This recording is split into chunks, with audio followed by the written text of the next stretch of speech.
Very good morning बच्चों। आज हम पढ़ने जा रहे हैं आपकी हिंदी की पूरक पाठ्य पुस्तक बाल महाभारत कथा को। आज हम इसका पहला पाठ देवव्रत पढ़ेंगे।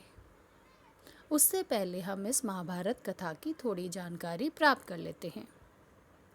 महाभारत की कथा महर्षि पराशर के पुत्र वेद व्यास की देन है। व्यास जी ने महाभारत की यह कथा सबसे पहले अपने पुत्र शुकदेव को याद कराई थी और बाद में अपने दूसरे शिष्यों को इसके बारे में बताया था। मानव जाति में महाभारत की कथा का प्रसार महर्षि वैशंपायन के द्वारा हुआ था। वैशंपायन जी भी व्यास जी के ही प्रमुख शिष्य थे और ऐसा माना जाता है कि महाराजा परीक्षित के पुत्र जन्मजय ने एक बहुत बड़ा यज्ञ किया था और उस यज्ञ में पहली बार इस कथा को सबको सुनाया गया था। यह कथा प्रारंभ होती है महाराजा शांतनु से। महाराजा शांतनु की दो पत्नियां थीं, गंगा और सत्यवती। गंगा से उनके पुत्र थे देवव्रत और सत्यवती से उनके पुत्र थे चित्रांगद और विचित्रप्रिय। राजा शांतनु की मृत्यु के बाद उनके पुत्र चित्रांगद हस्तिनापुर की गद्दी पर बैठे, परंतु उनकी अकाल मृत्यु हो गई तो उनके बाद उनके भाई विचित्रप्रिय राजा हुए। उनके भी दो पुत्र हुए, पहले धृतराष्ट्र और दूसरे पांडु। धृतराष्ट्र जन्म से ही अंधे थे, इसलिए पांडु को राजा बनाया गया।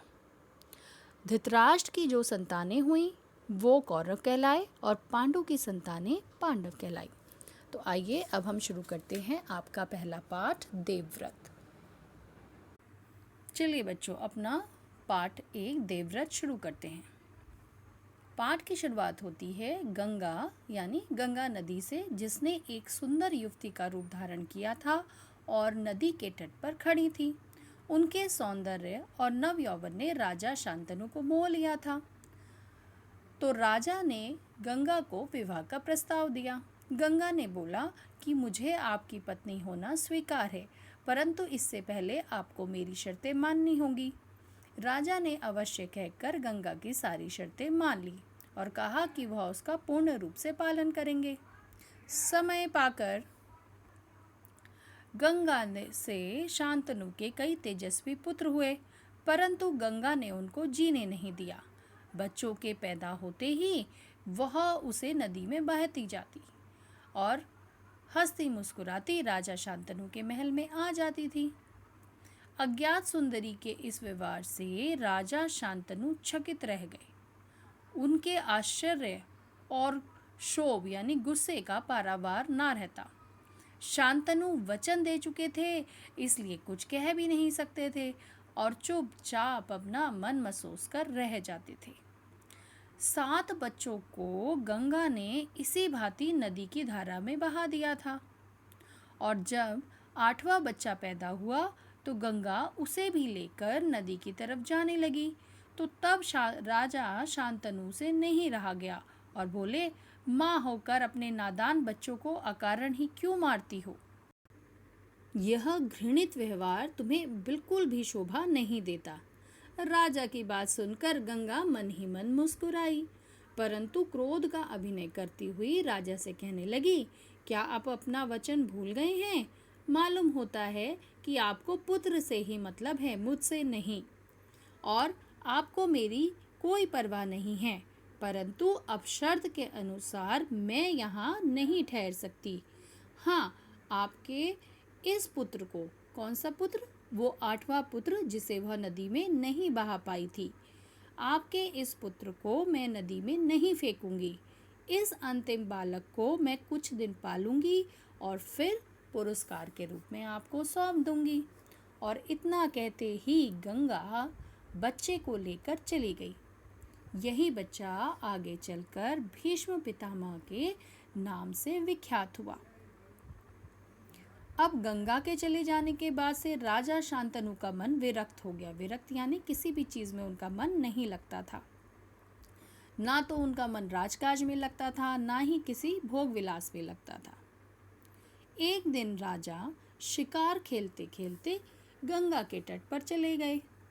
तो वहाँ पर उन्होंने देखा कि एक सुंदर और गठीला युवक गंगा की बहती हुई धारा पर बाण चला रहा था और बाणों की बौछार से गंगा की प्रचंड धारा एकदम रुकी हुई थी। तो यह अद्भुत दृश्य देखकर राजा शांतनु दंग रह गए और इतने में ही राजा के सामने स्वयं गंगा आकर प्रकट हो गई। गंगा ने युवक को अपने पास बुलाया और राजा से कहने लगी, राजा, पहचाना मुझे और इस युवक को? यही आपका और मेरा 8वां पुत्र देवव्रत है। तो यानी वो गठीला युवक जो बाणों की बौछार कर रहा था जिससे गंगा की धारा रुक गई थी, वो कौन था? वो देवव्रत था, शांतनु और गंगा का 8वां पुत्र, जिसे वह नदी में नहीं बहा पाई थी और अपने संग लालन पालन के लिए ले गई थी। तब गंगा ने बताया कि महर्षि वशिष्ठ ने इसे शिक्षा दी है और इसे शास्त्र का ज्ञान शुक्राचार्य ने करवाया है और रण कौशल में परशुराम भी इसका मुकाबला कर सकते हैं। यानी यह जितना कुशल योद्धा है उतना ही चतुर राजनीतिज्ञ भी है। अब गंगा ने कहा कि आपका पुत्र मैं आपको सौंप रही हूँ, अब आप इसे ले जाइए, अपने साथ रखिए। और ऐसा कहकर गंगा ने देवव्रत का माथा चूमा और आशीर्वाद देकर उसे राजा के संग विदा कर दिया। चलिए बच्चों, अब पढ़ते हैं भीष्म प्रतिज्ञा। गंगा से पुत्र की प्राप्ति के बाद राजा शांतनु अपने तेजस्वी पुत्र को पाकर बहुत प्रसन्न हुए और अपने नगर को लौट गए और वहां जाकर उन्होंने देवव्रत को राजकुमार का पद दिया। इस प्रकार धीरे धीरे 4 वर्ष बीत गए। एक दिन राजा शांतनु यमुना तट की ओर घूमने गए तो वहां पर एक उन्हें तरुणी यानी स्त्री दिखाई दी। उस तरुणी का नाम सत्यवती था।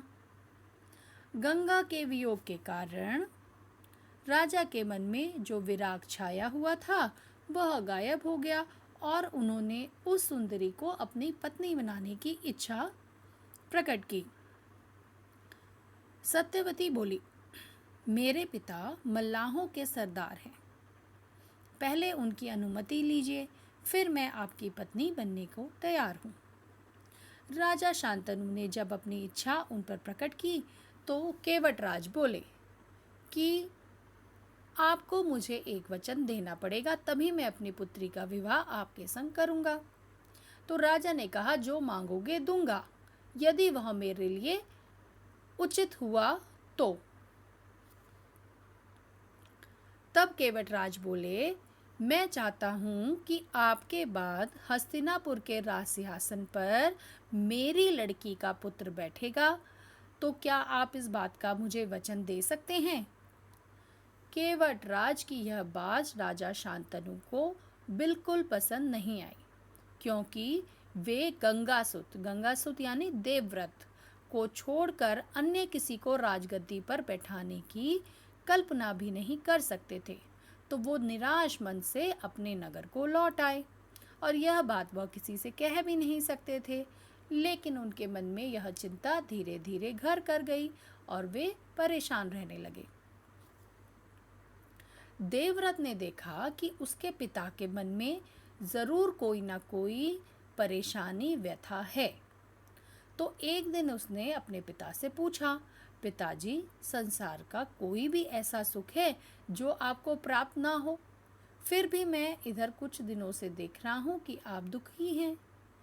आपको किस बात की चिंता है? राजा शांतनु ने गोलमोल बातें बताई, लेकिन फिर भी देवव्रत कुशाग्र बुद्धि थे और इसलिए उन्होंने राजा के सारथी से पूछताछ की। तब सारथी ने देवव्रत को जो भी घटना उस दिन यमुना नदी के किनारे हुई थी वो सारी बातें बता दी।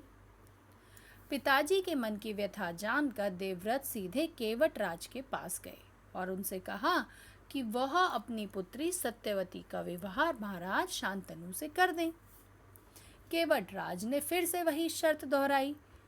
देवव्रत ने कहा, यदि तुम्हारी आपत्ति का कारण यही है तो मैं वचन देता हूँ कि मैं राज्य का लोभ नहीं करूँगा और सत्यवती का पुत्र ही मेरे पिता के बाद यहाँ का राजा बनेगा। लेकिन जो केवटराज थे वो देवव्रत की बातों से संतुष्ट नहीं हुए। उन्होंने दूर की सोची और बोले, आर्यपुत्र, इस बात का मुझे पूरा भरोसा है कि आप अपने वचन पर अटल रहेंगे, किंतु आपकी संतान से मैं ऐसी आशा कैसे रख सकता हूँ, क्योंकि आपकी जो संतान होगी वो भी आप ही के समान वीर होगी। तो ऐसे में वह मेरे नाती का राज्य छीनने का प्रयास करेंगे। तो क्या इस बात का आपके पास कोई उत्तर है? देवव्रत के लिए केवटराज का प्रश्न अप्रत्याशित था। उसे संतुष्ट करने का यही अर्थ हो सकता था कि देवव्रत अपने भविष्य का भी बलिदान कर दें। किंतु पितृभक्त देवव्रत इससे जरा भी विचलित नहीं हुए। गंभीर स्वर में उन्होंने यह कहा कि मैं जीवन भर विवाह नहीं करूंगा और आजन्म ब्रह्मचारी रहूंगा। मेरे संतान ही नहीं होगी। तो क्या अब आप संतुष्ट हैं? किसी को भी आशा नहीं थी कि देवव्रत ऐसी कठोर प्रतिज्ञा करेंगे। देवव्रत ने भयंकर प्रतिज्ञा की थी, इसीलिए उस दिन से उनका नाम ही भीष्म पड़ गया। और इस प्रतिज्ञा के पश्चात केवटराज की जो समस्या थी उसका समाधान हो गया था। तो उन्होंने सआनंद अपनी पुत्री को देवव्रत के संग विदा कर दिया। सत्यवती से शांतनु का विवाह हो गया और सत्यवती और शांतनु के 2 पुत्र हुए, पहला चित्रांगद और दूसरा विचित्रवीर्य। शांतनु की मृत्यु के पश्चात उनका बड़ा पुत्र चित्रांगद हस्तिनापुर की गद्दी पर बैठा, लेकिन एक युद्ध में उनकी भी मृत्यु हो गई। तब छोटा पुत्र विचित्रवीर्य हस्तिनापुर की गद्दी पर आया। विचित्रवीर्य की 2 रानियां थीं, अंबिका और अंबालिका। अंबिका के पुत्र थे धृतराष्ट्र और अंबालिका के पांडु। और धृतराष्ट्र के पुत्र कौरव कहलाए और पांडु के पुत्र पांडव। महात्मा भीष्म शांतनु के बाद से कुरुक्षेत्र युद्ध का अंत होने तक उस विशाल राजवंश के सामान्य कुलनायक और पूज्य बने रहे। और यहाँ पे आपको कुरुवंश का एक क्रम दिया जा रहा है। तो यानी कि इस चार्ट में आप देखेंगे और समझेंगे कि यह कुरुवंश किस प्रकार का था। तो यानी राजा शांतनु, तो राजा शांतनु ने 2 विवाह किए थे, पहला गंगा से और दूसरा सत्यवती से। तो गंगा से उन्हें देवव्रत पुत्र की प्राप्ति हुई थी और सत्यवती से चित्रांगद और विचित्रवीर्य की। फिर विचित्रवीर्य की 2 रानियां थीं, अंबिका और अंबालिका। तो अंबिका से उनके पुत्र थे धृतराष्ट्र और अंबालिका से पुत्र थे पांडु। फिर धृतराष्ट्र के पुत्र हुए कौरव और पांडु के पुत्र हुए पांडव। तो इस प्रकार यह कुरुवंश का क्रम चलता रहा।